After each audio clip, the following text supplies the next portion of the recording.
Thank you, Mr. President. Honored to be here on the floor with you presiding today.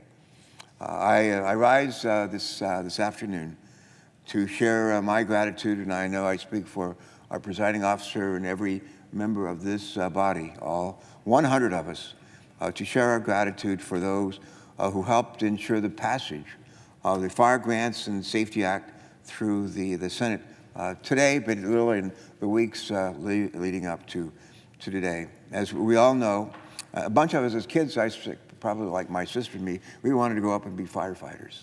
And we ended up finding other ways to serve our states and our communities.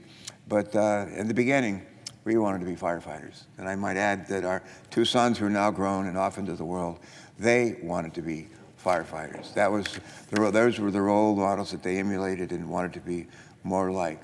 I think maybe one of the reasons why is it's because it's widely known that firefighters put their lives on the line for us, not just occasionally, not maybe during holidays or weekends, but like every day, every day.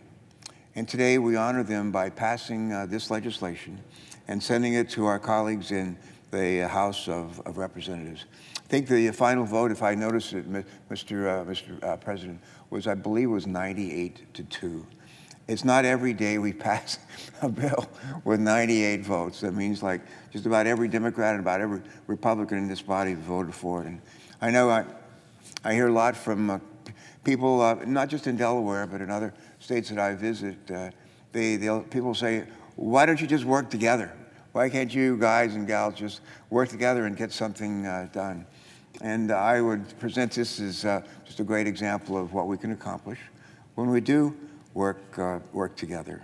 I especially want to thank a couple of people among our colleagues whose hard work actually enables us to work together and to pull together and to craft this bipartisan compromise. And I think a bipartisan triumph. Let me just start with our with our fellow members of the Congressional Fire Service Caucus.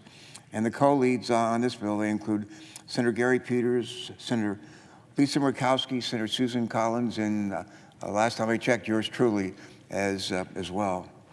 I also want to thank the entire Congressional Fire Services Caucus for their bipartisan work on this issue, including the chairs of the Congressional Fire Services Caucus, Senator John Tester of Montana.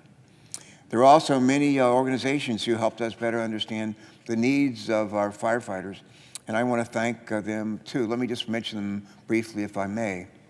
The Congressional Fire Services Institute, the International Association of Firefighters, the International Association of Fire Chiefs, the National Volunteer Fire Council, the National Fallen Firefighters Foundation, and the National Fire Protection Association.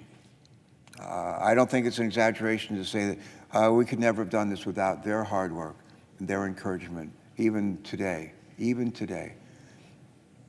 I just want to say, Mr. President, most of us in this body will go to bed tonight and turn off the lights and go to sleep and not have to worry about being awakened in the middle of the night to go out and save somebody's life. We're not going to have to be disrupted with our own families, their own personal lives, to go out and lend a hand to where there's been an auto accident or a truck accident, and the lives are at risk. We're not going to be drawn into a situation with a house on fire, and we had not too long ago in Delaware where firefighters were literally rushed into a house that was on fire, and with the feeling that there were people literally in the basement of the house. The floor of the house collapsed, and we lost the lives of several firefighters. But none of us have to worry about that, making that kind of sacrifice and undertaking those kinds of risks. None of us have to worry about being the young woman who was a volunteer firefighter. She worked in the healthcare fields, I recall, and was a volunteer firefighter, and worked late at night. And she was literally driving home at I-95 through Wilmington, where we were doing a reconstruction of I-95 right through the middle of our city. And there was an accident, and about 3, 4 o'clock in the morning, The volunteer firefighter, woman, pulled off, stopped to provide help to those that were impacted. The volunteer firefighter was killed. She was struck by a passing vehicle and lost to her life. None of us have to worry about any of that happening and having to put ourselves or members of our family in that kind of jeopardy.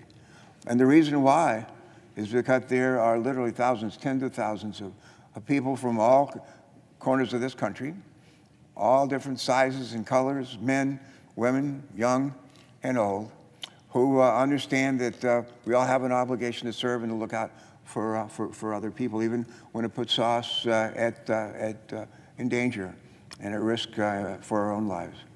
So in passing this legislation, it goes to the House of Representatives now. It's not a done deal. But our hope is that the House of Representatives will see fit to embrace it and pass it and send it on to the President. I presume that most presidents, I've been privileged to know quite a few of them, have great affection for the firefighters in their own states where they come from. Nobody has a greater affection in Delaware than does our president. And he and I and Chris Coons, Mike Castle, Pete DuPont, and all who came before us share that affection and that high regard. I've heard our president, when he was a mere senator, say that there are actually 3 political parties in Delaware, and one of those is Democrat, one is Republican, and the other are the folks that are the firefighters and their families, and they stand out. They stand out in the crowd. I just close with this. Sometimes you ask people why they're willing to put their lives in danger and help save our lives and the lives of others that are in jeopardy. And I've heard from hundreds of men and women. So the reason why they do it is it gives them joy. It gives them joy to know that they're making a difference with their life, that they're serving other people. And they, one or two, every now and then, people will actually invoke the golden rule: treat other people the way I want to be treated. How would I want to be treated if my house were on fire? How would I want to be treated if my son or my daughter were in a traffic accident, or there were a forest fire and surrounding our community? How would I want to be treated? And to say, well, if that's the way I'd like to be, why don't I treat other people the same way?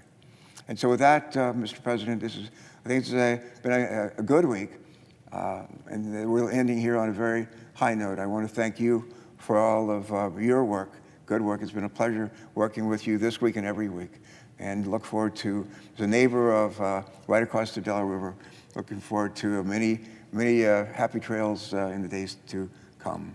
And we got these young pages that are sitting down here at the foot of the presiding officer and the floor staff. And I don't know if any of them still, when they were little kids, if they had a desire to be a firefighter. My guess is I see some of them nodding their head, yes, they do. But maybe hopefully we never outgrow the spirit that compels and encourages people to stand up and play the role of a firefighter, either whether it's in the middle of the night, a fire, or an accident, whatever it might be. But hopefully that their example and that spirit will be contagious and infect all of us in a very, very good way.